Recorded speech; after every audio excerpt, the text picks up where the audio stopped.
The forge had gone cold again. Josiah Creed stood over the anvil, sleeves rolled and soot settling in the creases of his weathered knuckles. The day had started gray and stayed that way, low clouds pressing like the ceiling of a coffin. He hadn't fired the coals since dawn. Not because he lacked work, but because there were mornings when his body moved but his hands did not. This was one of them. Ash clung to the floor. A cradle sat half-built in the corner, iron rails curled like vines around emptiness.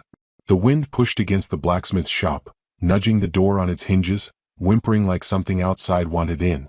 He ignored it until he heard the knock. 3 raps. Then a pause. Then one more. He set down the horseshoe, wiped his palms on his apron, and moved slow. Men with Josiah's kind of grief didn't rush anymore. They just endured. He opened the door. And there she was. A girl. Barefoot. Dust on her shins like she'd been walking a long way. Hair the color of barley straw, tangled with burrs. Her dress was too small in the shoulders, the hem frayed and dark with dried water. She looked about 7, though her chin was set like a woman's. Behind her stood a taller figure. A woman motionless in the fog. She didn't step forward or speak. Just watched. The girl blinked up at him, unflinching. Her voice was dry but steady. "Can you pretend to be my daddy?" Josiah said nothing. "Just for tonight," she added. "So we can sleep somewhere warm." He took a breath that didn't fill his lungs. "My name's Lark," she said. "My mama don't beg, so I'm doing it." Still no sound from the woman in the mist. "Town won't let us in the boarding house. Said I need a daddy or a ring on her hand." Josiah looked past the girl to the mother. She wore no bonnet. Just a wet braid hanging down her back and a shawl clutched too tight around her. Her eyes were dark, hollow, and not once did she look away.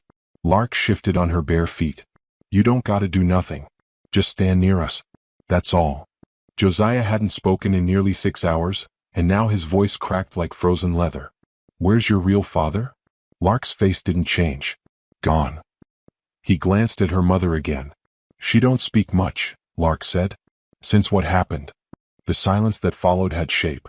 It was a silence Josiah recognized. He didn't answer. Just stepped aside. Lark's eyes widened slightly, and she reached back for her mother's hand. The woman followed, each step hesitant, as if the wooden floor might collapse beneath her. When they entered, Josiah closed the door, then leaned back against it, studying them like they were smoke, and he was trying to see what fire had made them. The forge was dead cold. Lark stood in the middle of the shop and looked around with the solemn attention of someone raised without toys. She didn't ask questions. She just noticed. Her mother hovered near the wall, eyes fixed on the cradle. Josiah cleared his throat and nodded toward the back. "There's a cot," he said. "Blankets clean. Stove still throws heat if you feed it." The woman offered no thanks. No words at all. Just a small nod, like gratitude scared her. Josiah poured water into a dented tin cup and held it out. Lark took it, hands shaking. She didn't drink right away. Just clutched it like something precious. The mother finally moved toward the cot, lowering herself slowly as if expecting pain. Josiah watched her hands. Ink stains on the fingertips. A scar across the right wrist, thin and white old. He turned back to his forge. Not to work. Just to look like he wasn't listening to their silence. It wasn't until Lark spoke again that he realized how still the room had become. "Mister," she said softly, "you ain't scared of ghosts, are you?" He turned. She was sitting cross-legged by the hearth, rubbing her toes. Her mother was already asleep, curled up with her back to the world. "No," Josiah said. "I reckon they're scared of me." Lark's lips tugged at a half-smile. "Me too." He knelt and opened the stove door. Fed it dry kindling until flame bloomed like an apology. When the room glowed amber, he took 2 biscuits wrapped in cloth from a shelf and handed one to her. "You're quiet for a child," he said. "Only when I need something." Josiah almost smiled. "Almost. You got a name?" "I told you. Lark." "I meant your mama." Lark's eyes flicked to the sleeping figure. "Nellie. Last name?" She hesitated. "Cora." That name stirred something in him like wind-shifting ash. He didn't show it. "And you?" Lark asked. He paused. "Josiah." She nodded like she was memorizing it for later. The wind outside picked up, rattling the windows. Josiah placed a hand on the frame to steady it, as if he could hold the storm out by force. He watched them for a long while. Lark eating slow. Nellie still as stone. No sound but the fire and the girl's soft chewing. They didn't ask for anything more. That night, Josiah didn't sleep. He sat beside the forge until the embers cooled, staring at the cradle in the corner. He had meant to finish it 3 winters ago. By morning he had made a decision. He stepped outside, the air sharp with frost. The town was just waking, lanterns glowing behind curtains, the clatter of horseshoes on stone. Miss Brattle passed by in her shawl, eyes sharp as razors. She paused when she saw the 2 figures on Josiah's porch. Lark stood barefoot again, arms crossed.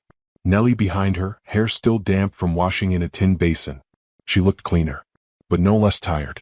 Josiah said nothing. Miss Brattle sniffed. "You've taken in a stray, have you?" He didn't answer. "Hope you know what folks'll say. Especially with that one's history." Josiah looked up. "What history?" The seamstress tilted her chin toward Nellie. "She was Danner's once. Before he made sheriff. Her husband stole from the church and hanged himself. And she," Brattle's voice lowered, "taught reading to girls." Josiah said nothing. Lark stepped forward. "Can we go to town today?" "Town?" Josiah asked. "There's a bookshop. They got a window. I want to look in." He glanced at Nellie. She didn't meet his gaze. "Fine," he said. Miss Brattle raised her brows and walked on. Later they stood in front of the shop. Lark pressed her nose to the glass. Inside, the shopkeeper eyed them like rats on the porch. Nellie stayed 3 paces behind, arms folded. Josiah didn't speak. He just stood there, pretending. That was the deal. "Why don't you buy her a book?"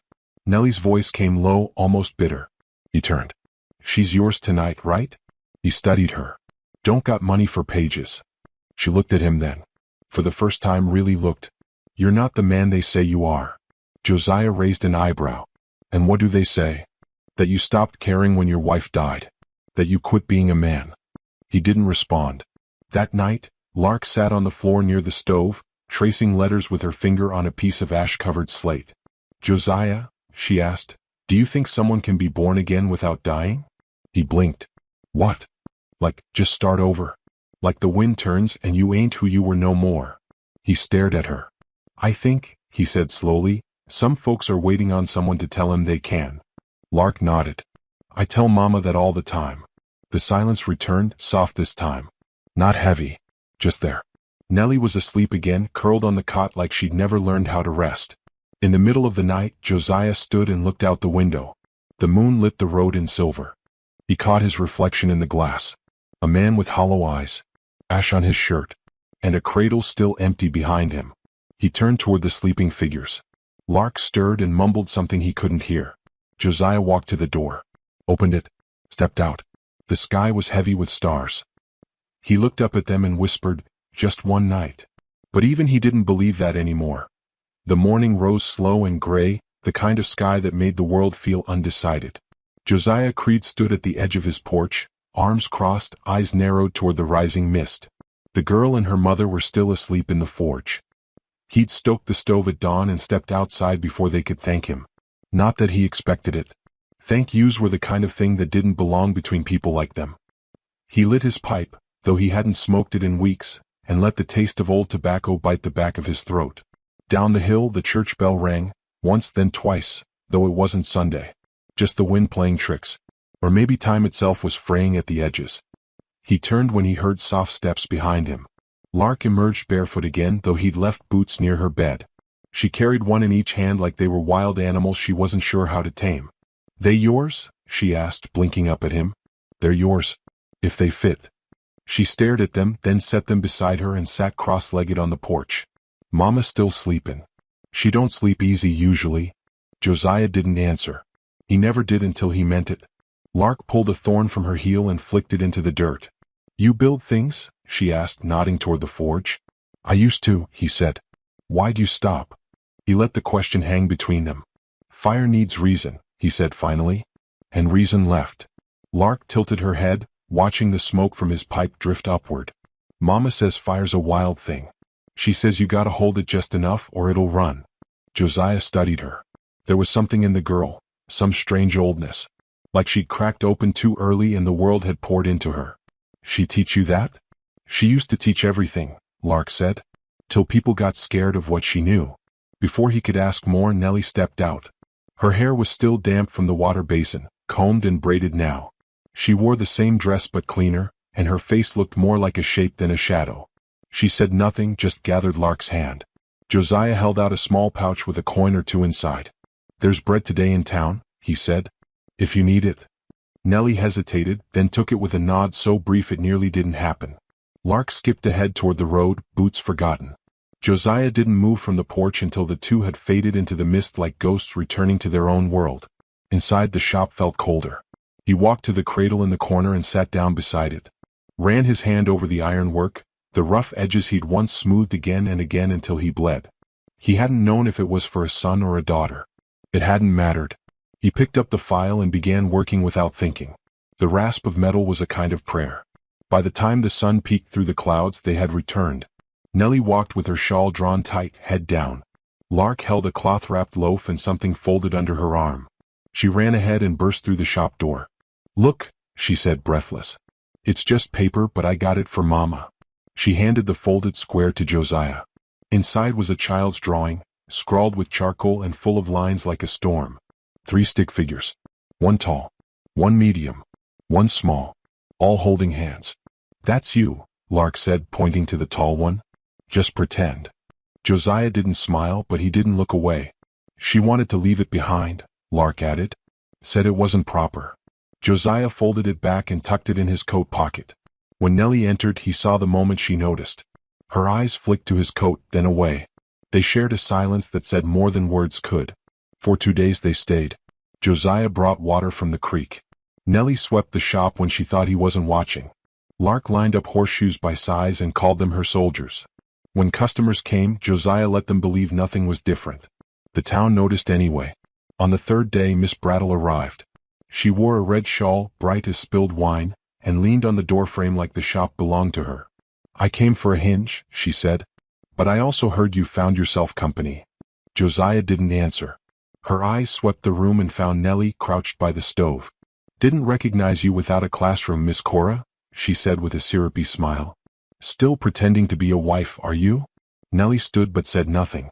Lark darted between them and picked up the boots. Josiah stepped forward. "The hinge is not done. Come back tomorrow." Miss Brattle's smile thinned. "You're kind, Josiah. Always were. Just never knew how dangerous kindness could be." When she left, the air felt fouler. That evening, Josiah found Nellie outside, sitting on a stump beneath the willow tree. "You should have said something," he said. She didn't look at him. "What good would it do?" she whispered. She was cruel. She was right. He watched her braid come undone in the breeze. "I married a man who stole communion money. When they found him hanging, they blamed me. Said I must have made him desperate. Said a woman like me couldn't be innocent." Josiah leaned against the tree. "I used to wear a badge," he said. "Watched a woman get dragged into a barn by 3 men. I froze. I had a gun and I froze." Nellie turned. "You're not that man now." He met her eyes. "Neither are you." She stood slowly, then walked inside. Later, as the moon rose, Josiah found a basket by the door. Inside, wild onions, a needle and thread, and a note folded small. "Let me earn our keep." The next morning, Josiah took them to the old garden behind the forge. "Was my wife's," he said. "Used to grow squash and sage. Now it was all weeds and regret." Nellie didn't flinch. She knelt and dug her fingers in. Lark followed, pulling rocks with a kind of fury. That night, the stove burned hotter than it had in months. Josiah worked on hinges while Nellie mended shirts. They didn't speak, but there was something louder than words between them. By week's end, Josiah noticed Lark limping. "Step on glass?" he asked. She shook her head. "Just a blister." He knelt and lifted her foot. A red welt, raw and angry. "You're not wearing those boots." "They're too nice," she whispered. "Didn't want to ruin him." He looked up at her. "Ruin comes from not using things that were made to be used." She stared at him like she wanted to remember that forever. He rose and walked to the cradle. Pulled the folded drawing from his coat. Set it gently inside. Nellie saw. Her breath caught. The next day, Sheriff Danner came.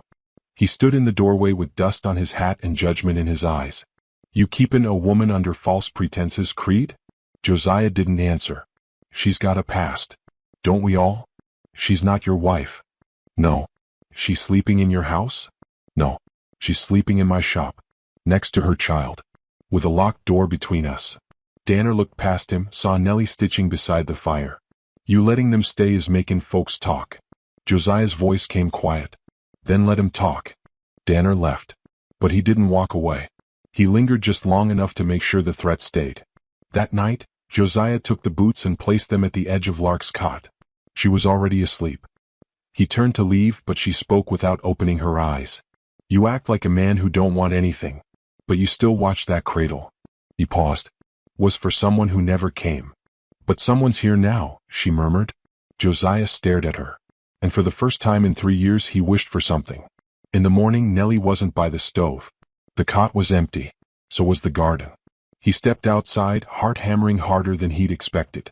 He turned down the road, and stopped. There at the edge of town, Nellie stood facing the church steps. Lark beside her, gripping her hand. Miss Brattle blocked their path. Others stood watching, judging. Nellie turned to go. Josiah didn't think. He just moved. When he reached them he said nothing. Just took Lark's hand, then offered the other to Nellie. She hesitated, then took it. No words. But the wind changed direction. And Josiah's fire flickered back to life. The garden behind the forge was blooming in crooked lines. Not with flowers or food yet, but with attempts. Lark had planted 3 marbles in a row, convinced they'd grow into glassberries. Josiah hadn't corrected her. Some things were meant to be believed for a while. Morning came soft, and the smell of warmed earth clung to the boards of the blacksmith's shop. Josiah stood over the open dirt with his sleeves rolled and the sun striping his arms. A rake leaned against his side like an old friend too stubborn to let go. Behind him, Nellie hung shirts on a line. Her movements were measured, neither hurried nor slow, just practiced like the rhythm of a hymn no one sang aloud anymore. Lark crouched beside a sprouting stalk and whispered to it. She said the same word 3 times. Josiah couldn't hear what it was. She names things, Nellie said, noticing his gaze. Everything she thinks might live. Josiah nodded. Good habit. Nellie met his eyes and something passed between them, an unspoken tether of past lives. She looked less hollow now but not whole. Her cheekbones had color again, but her shoulders still curled like she was protecting something broken beneath. He wiped dirt from his hands and motioned toward the forge. I got a saddle to repair. You two staying close today.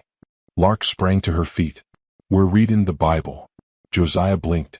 Just the parts with horses and storms, Lark added. Mama skips the rest. Nellie looked down. It's what I have. The only book they didn't burn. Josiah didn't ask who they were. He had a list of guesses. Inside the forge, he lit the coals again. Sparks rose like fireflies and the metal slowly brightened. He worked until the sun stood overhead, then stepped out, arms aching, to find Lark drawing letters in the dust with a stick. N for Nellie, she announced. L for Lark. J for Josiah. See? She'd drawn them crooked but proud. A child's claim on belonging. Josiah crouched beside her. You ever go to school? He asked.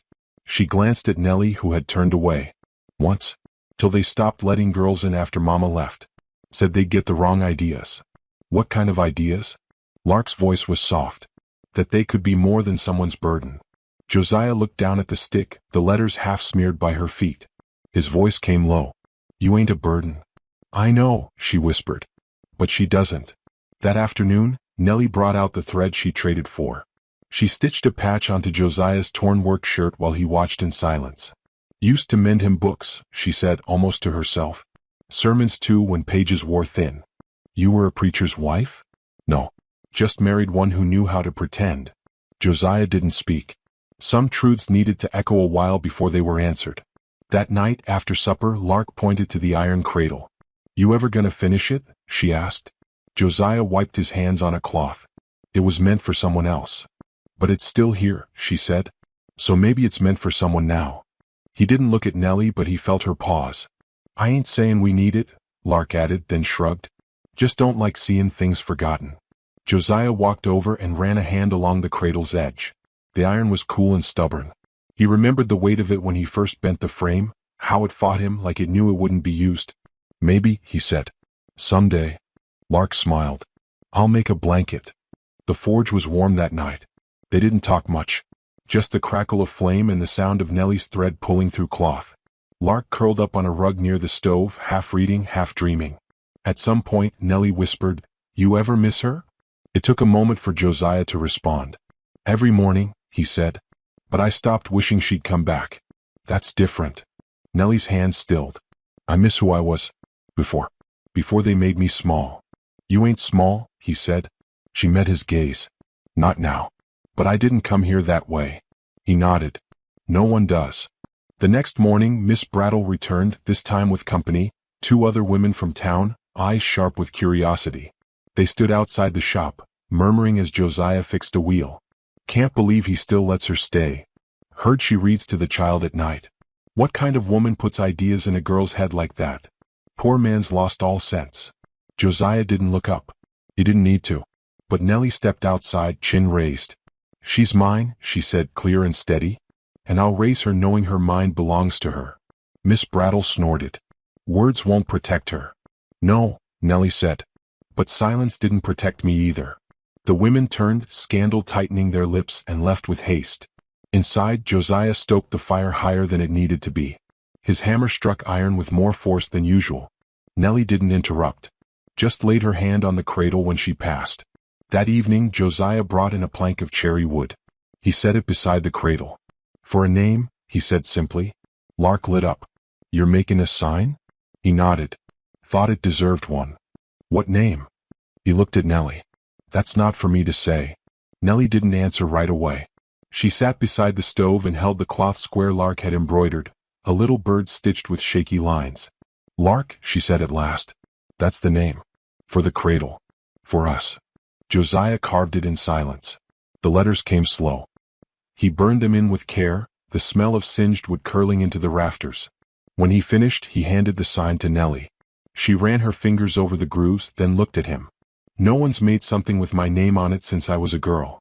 Then it's time, he said. That night, after the forge dimmed and the air cooled, Nellie sat beside him on the porch. You said your wife died. Josiah nodded. She was expecting? He stared at the horizon. She bled. Midwife came too late. I buried them both. Nellie rested her hands in her lap. I never told anyone this, she said. But I didn't cry at my husband's funeral. I cried when they burned my books. Every last one. Josiah looked at her. Why tell me? She swallowed. Because you keep things others would have thrown away. That matters. The silence after that wasn't empty. It felt full like the space between stars. Inside, Lark was asleep with the boots finally on her feet. A wind rose around the forge, soft but steady. It rattled the window panes and whispered through the walls. Josiah stood. Nellie stayed seated, eyes closed. He walked to the door. Paused. There's a man coming, he said quietly. Nellie opened her eyes. A man who don't like that you're here. Her lips thinned, but she didn't look afraid. I know, she said. He already took everything once. Josiah looked back at her. The sign in her lap. The girl on the rug. The cradle with a name carved in. He won't again, he said. And then the wind changed direction. Just slightly. But enough to remember a name. The sun rose heavy and sullen that morning, as if it too hesitated to watch what would unfold. A chill lingered in the air despite spring's early promise, and the streets of Marrow Bend were quieter than usual, like the town had agreed in whispers and glares, that silence was how justice ought to walk in. Josiah stood at the edge of the churchyard-turned-courtroom, fingers clenched behind his back, watching the door of the saloon where they'd chosen to hold the trial. Not the church. Not the town hall. The saloon. Where men spat judgment into mugs and passed sentences between swigs. That said everything. Nellie wore the same gray dress, patched near the hem and freshly washed. Her braid was neat, though her hands trembled where they held Lark's shoulders. The child wore boots this time. The same ones Josiah had left near her cot the first night. They looked too big now, like she hadn't grown into what was expected of her. Miss Brattle arrived first, flanked by Mrs. Greaves and old Mayor Tully, all stiff with righteousness. Sheriff Danner followed, spurs clicking like nails in wood. He tipped his hat toward Nellie with a smirk he didn't bother to hide. Reckon we'd have solved this quiet if you just moved on, he said. Nellie didn't reply. Josiah did. She didn't come here to run. Danner snorted. A woman like her's always running. Just needs a reason. Josiah's jaw locked. He said nothing more. Some men didn't need fists to be fought, just a witness. Inside the saloon, the makeshift court settled. The judge, a traveling circuit man with a face full of sun lines, banged his hand on the table for quiet. There was no jury, just townsfolk packed along the walls, half of them sipping whiskey before noon, the other half holding their breath. Nellie was called forward first. She stood straight. She did not fidget. Her voice came like clear water over stone. My name is Nellie Cora. I came here with my daughter. We sought work, shelter, safety. Nothing more. Danner stepped forward.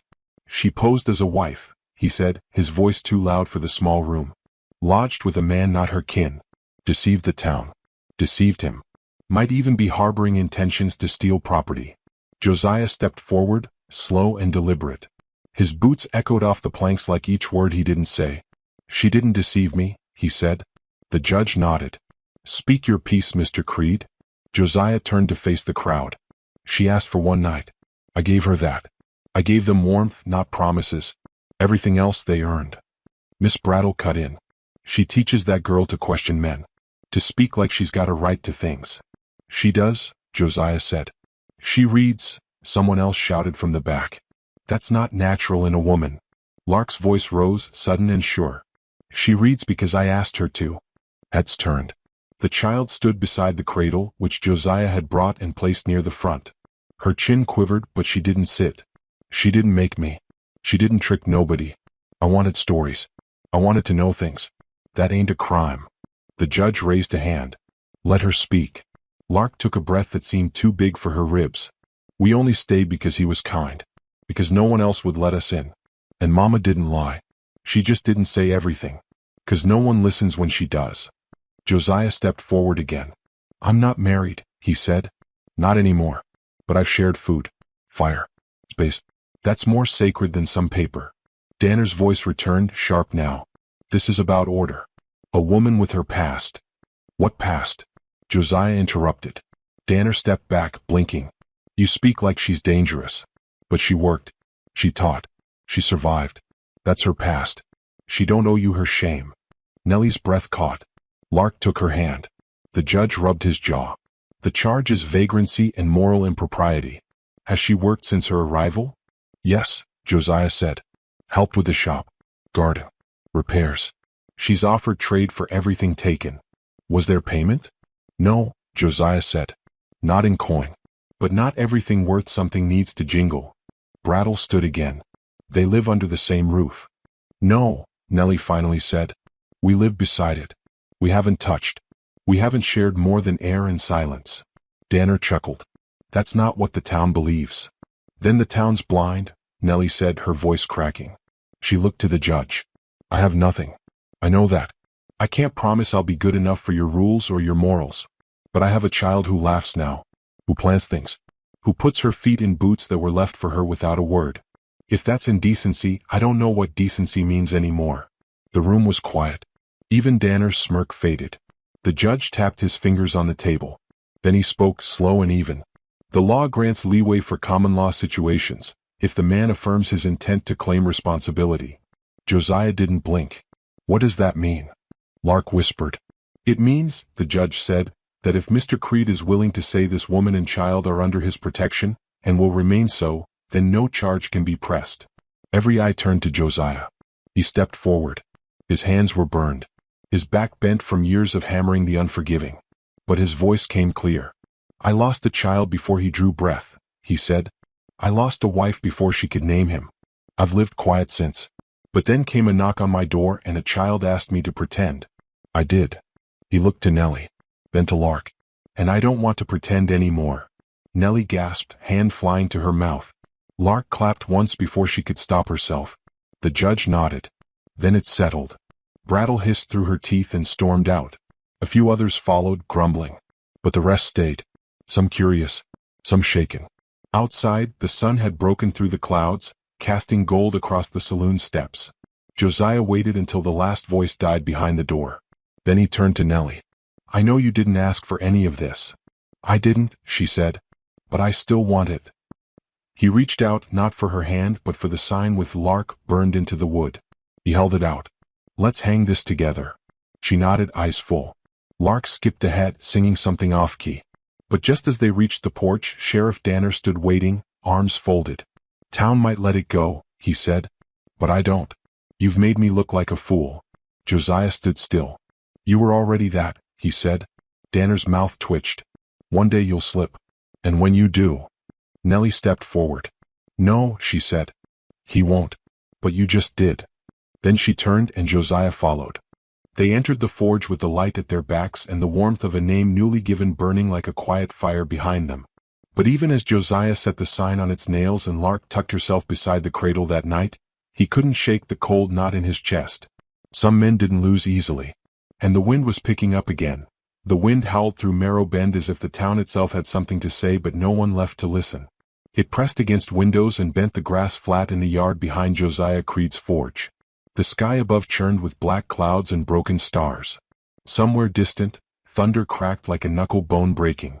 Inside, Josiah stood near the hearth, hammer in hand, working by firelight.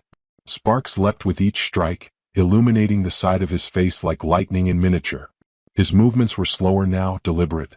He wasn't making horseshoes tonight. He was forging something smaller, thinner, circular, and very personal.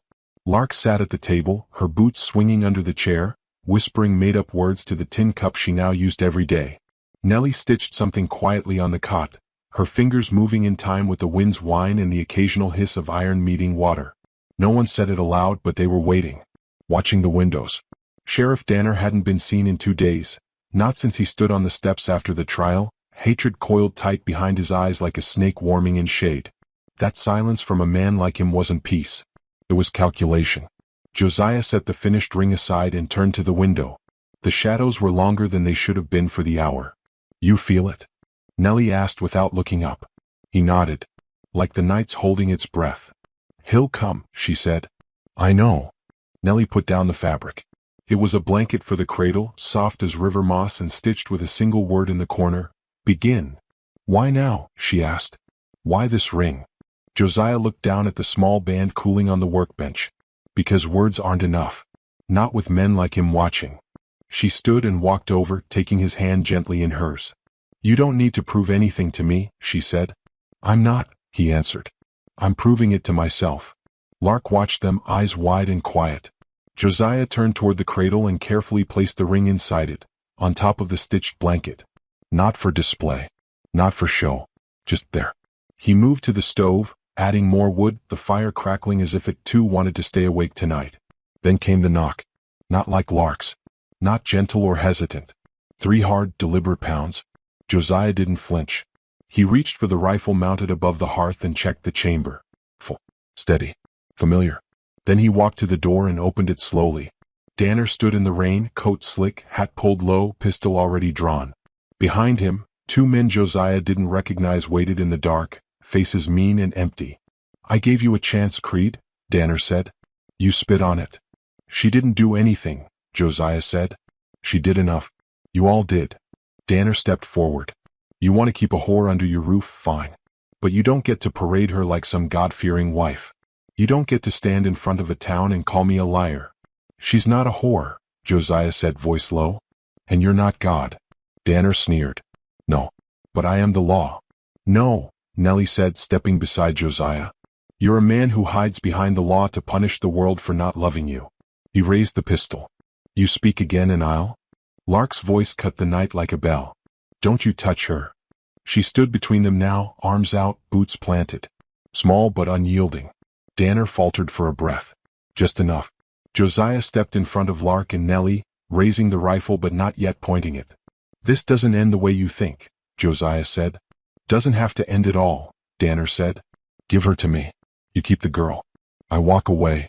Her name, Josiah said, is Nellie. The girl's name is Lark. And you don't own either. You think 1 bullet stops me? Danner hissed. No, Josiah said. But I think the rest of town is watching. Behind him, shadows moved in the street. People peeking through windows. Men stepping onto porches with oil lamps and uncertain hands. Miss Brattle among them. Even she didn't speak. You gonna shoot us all? Josiah asked.